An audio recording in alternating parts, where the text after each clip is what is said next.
Magandang umaga mga ka-happy hour. Narito ang mga balita para sa MBC TV Network News Update 9 AM edition.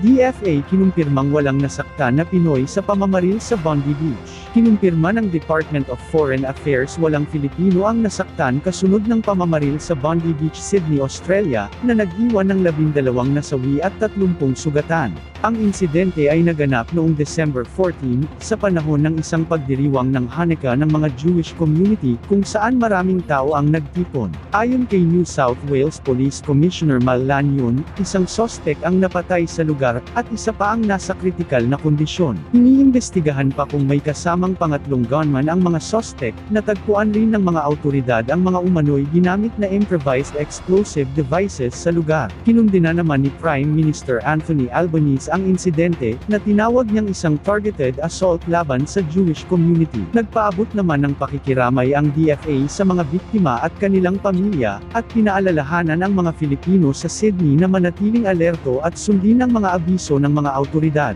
Pinaalalahanan din ang mga nangangailangan ng tulong na makipag-ugnayan sa Philippine Consulate General sa Sydney.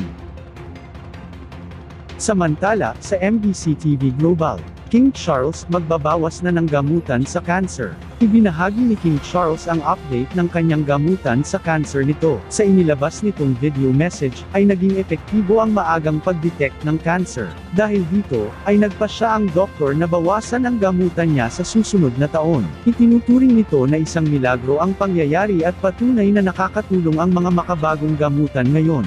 Magugunitang noong February 2024, na ibunyag niya na siya ay na-diagnose ng isang uri ng cancer na hindi na nito binanggit. At yan ang mga balita para sa MBC TV Network News Update 9 AM edition.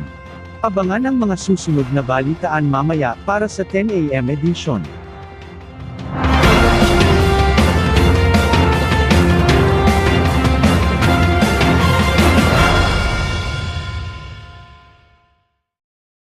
Mga ka-happy hour, kung gusto mong manood ang mga balita sa MBC TV Network News Update, mag-subscribe sa aming YouTube channel, i-like ang aming Facebook page, at i-follow sa aming TikTok account.